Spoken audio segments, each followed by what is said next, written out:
I can't stress this enough. Stop closing on being the lowest goddamn price. If that is your strategy, Yeah. that is the worst fucking strategy. Because guess what? You better pray to God you're not successful. Okay? Because you're also going to get the lowest, and in a lot of cases, zero, if not negative, profits. Okay? Until right now, this very moment, contractors have always been on their own, not as tradespeople, but being alone and knowing how to take their business to the next level. They call us working class, they call us blue collar. They say that we don't have the smarts to become the business owner that we're meant to be. That is such bullshit. You have the ability. You're more than any of that. The question really is, where do you get the insights that you need specific to contracting to systemize your business so you can get your profits to pay for your freedom? I'm Andrew Houston. I'm going to show you how to make more profits, how to get more control, how to get more freedom in the simplest, quickest way possible without any of that bullshit. Welcome to the No Bullshit Podcast for Contractors. Listen up, level up, and if you learn something, like the video, subscribe to the channel, change your business, change your life.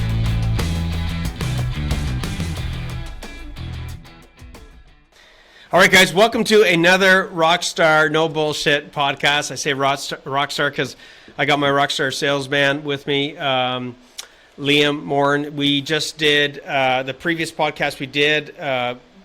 Maybe, Liam, can you see my screen? Yeah, we're good. Okay, guys. So if you're on the previous podcast, you know what we're going to be talking about. We're going to be talking about deal flow. Just to highlight what we talked about in the past one, we talked about lead flow. We're really talking about sales. We're talking about profitable sales. We're talking about maximizing your time, and in doing so, there's a process. There's steps you got to take. Right. And at Profit Contractors, we've got 3 stages of this. What are they, Liam? Lead flow, deal flow, workflow. That's it, guys. Okay, so it's important to get the right order. Go back to the podcast on lead flow if that's where you want to get some more insights, right, Liam? Yeah, I mean, I always start at the beginning, right? Exactly. What were some of the highlights on the Lead Flow podcast? You just want to get them to go, hey, man, should I listen to that? Yeah, just the number one thing is just learning how to control the chaos, right? Make sure you're letting the right people in, filtering fast, how you can apply everything, not just to marketing for leads, for customers, but for actually getting employees, because it's really the same thing. And then most importantly, just again, some basic systems and principles you can use to reduce your time, track things better, and allow you to scale your sales and marketing, but without having to do it with a ton of money, right? Which none of us want to have to do. Right. And remember, guys, we're trying to create a repetitive sales, a profitable sales process and a sales system so that other people can follow this. Don't put in all this fucking time thinking, even if you're a one-man show right now or you got 100 people working for you, don't think of this as like, oh, this is something I've got to do. This is something that you might have to do in the beginning, but the end goal is to make this so that other people can do this, right? So you're not working night and day doing all the quoting, all the rest of it. So today we are focusing on part 2. Okay, so part 2, which is this baby right here, which is about deal flow. This was part 1, and again, this is part 2 of our 3-part series. So let's get into deal flow. Okay, Yep. What is deal flow, Liam? What's the difference between deal flow and lead flow? Well, now that we have the leads and we know they're a fit and we want to work with them and they maybe want to work with us, we got to close these jobs and get money in the bank and get these projects scheduled, right? Totally, dude. Totally. Okay, so when we look at deal flow, there's certain aspects that we have to think about from a process perspective on deal flow, correct? Of course, yeah. Okay, so what would you say are some of the components that we've got to look at when it comes to deal flow? Like if we were to look at this in an orderly way, what would be like 3 to 5 steps of this deal flow process? I think the biggest thing for deal flow, again, it goes back to our bigger model, right? Genius model, guys. The biggest thing for having success with deal flow is you have to default for success, right? You have to have this defaulted into your calendar. And what I mean by that is it's pretty simple. So if you're busy, right, you're a contractor, you're doing a lot of quotes, or you have people doing it, right? You need to have time blocked off to, talk to these people, right? To go do the quote, to meet them, to follow up, to present the quote, to try and land it. And that's only going to happen if you schedule it, obviously, with them, but default the time for it, right? And what we don't want for you guys is the sales to become reactive, right? Where you're really busy and then you stop selling, you let these leads pile up, and then all of a sudden you have to scramble to go sell a bunch of jobs, because if you don't, you'll be broke the next month, right? which is like a really age-old song, unfortunately. So you have to default the time And again, it just comes back to being consistent, right? So maybe you only do your quotes 3 days a week. Sure, that's cool. Right? Maybe it's Thursday, Friday, Saturday. Maybe it's whatever. But you better make sure that if you're going to do that, you're going to block off the time, right? You're not going to be on site swinging the hammer. You're not going to be driving around getting materials. You're going to be defaulting that time to land jobs, right? It's interesting. Proactive on the sense of defaulting time. Okay, when it comes to deal flow, the reality is that at the deal flow stage, we've already quoted the job. Yeah. Right. We've already taken the time to go and quote this job. Right. It could be I talk about 3 different phases. We teach this, right. Like there's the guesstimate, there's the estimate, and there's the quote. Yeah. Okay. Yeah, we're not getting into that heavily today, but I mean, they each have their own part in defaulting time as far as guesstimating jobs, right. estimating jobs, Totally. and quoting jobs. So we're think about it. Like, how much time do you put in where you're quoting? You put in all this fucking time, and then you didn't default time to follow up with these people. And by the time you follow up, if you ever do, I mean, have you ever heard this, Liam? Like, they finally take the time to call, and what's the prospect say? I've been waiting for your call. Where have you been? Yeah, right? what's the worst? I've already gone with I somebody. didn't hear back from you, so I've gone with somebody else, right? Yeah. Guys, seriously, okay? It's about a process, right? Default your success, like Liam says. So defaulting time is a huge one. What's another one?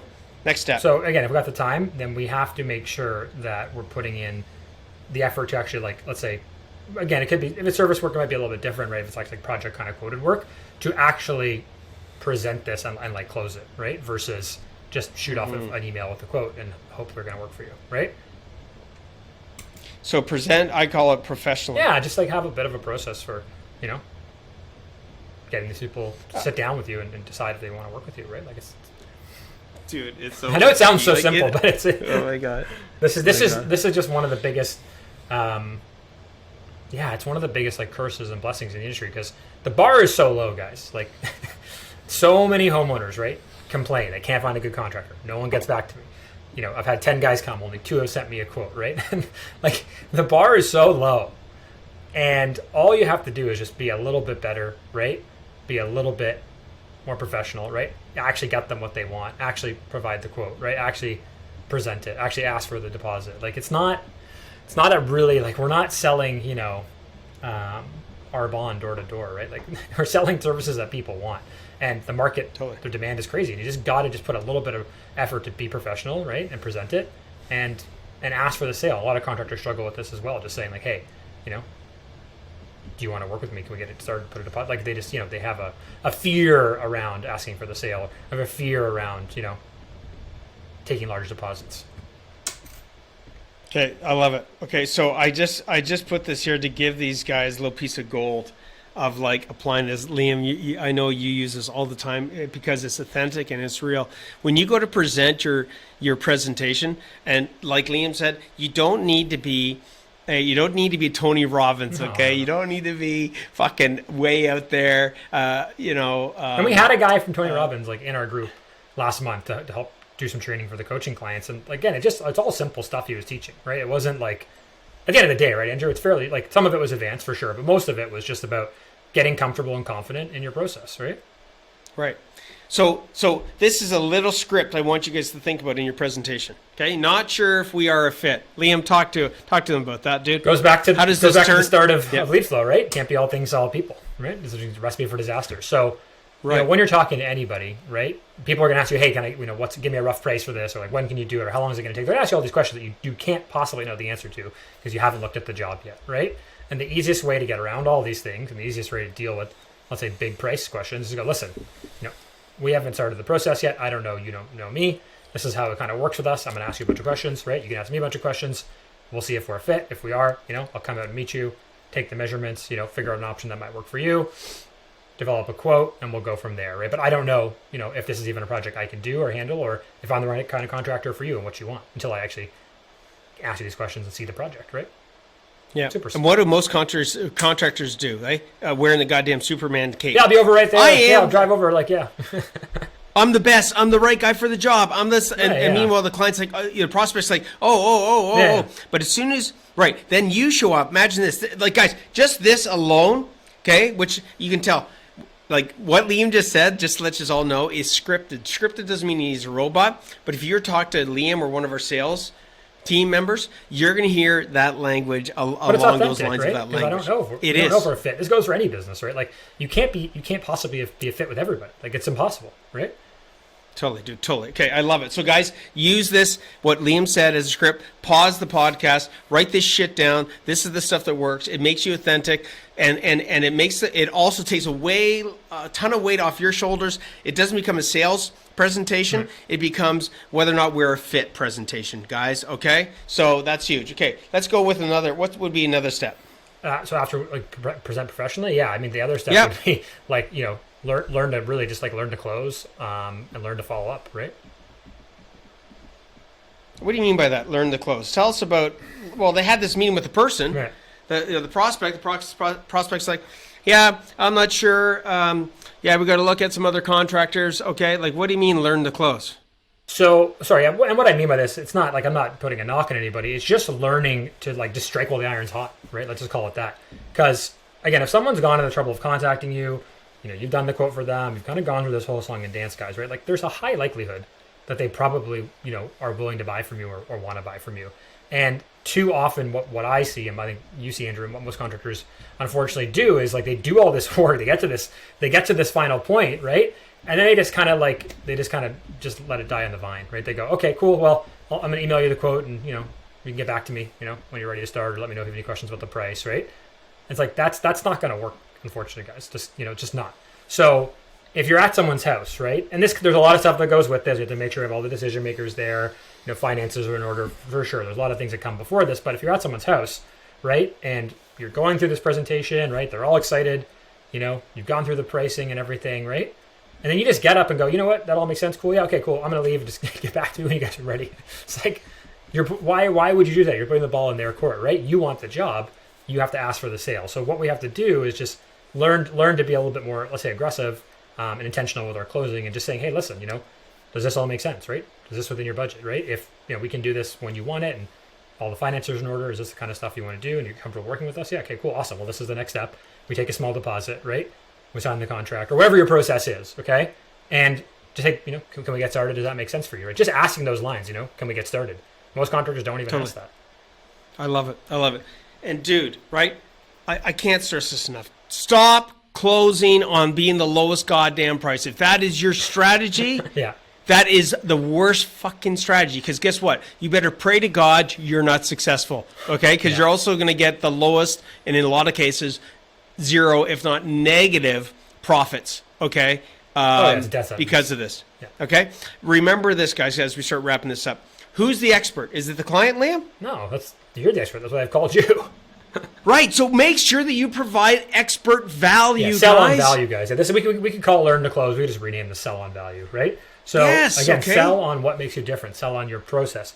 Sell on how long you've been doing this, the materials you use, right? Like the quality of your team, warranties, insurance, like how long you've been in the community, all these things that they just stack the deck, right? We're stacking our deck of cards for us, right?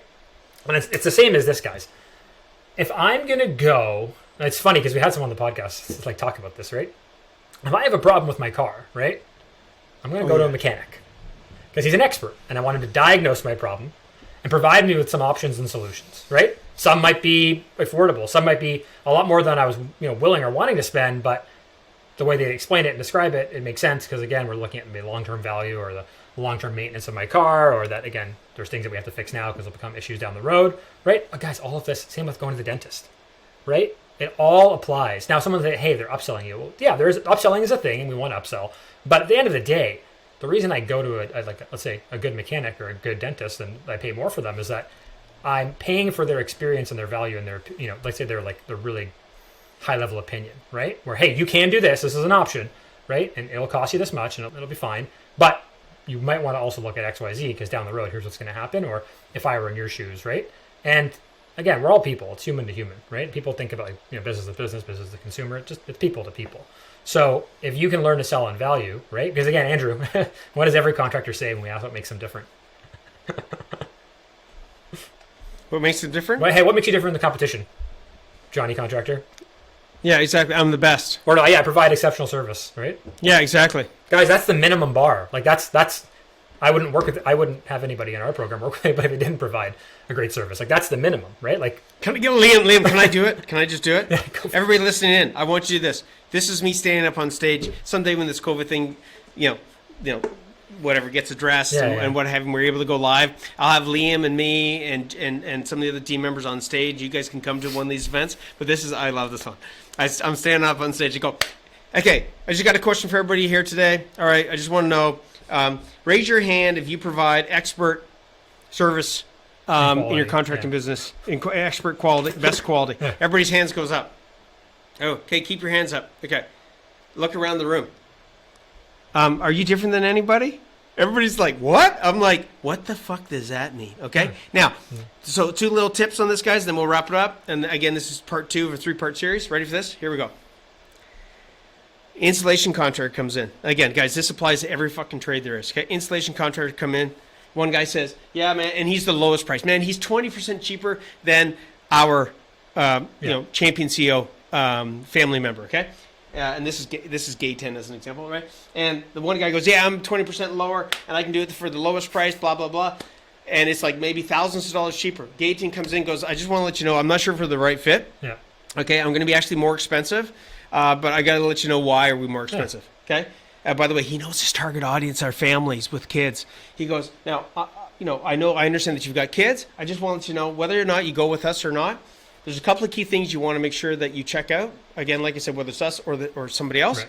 You need to make sure that they put this type of vapor barrier in, that they do this and they do this. We actually walk around with our clients when we get to this stage because it's so critical you do this. Because if you don't do this, what will happen is that you'll get mold.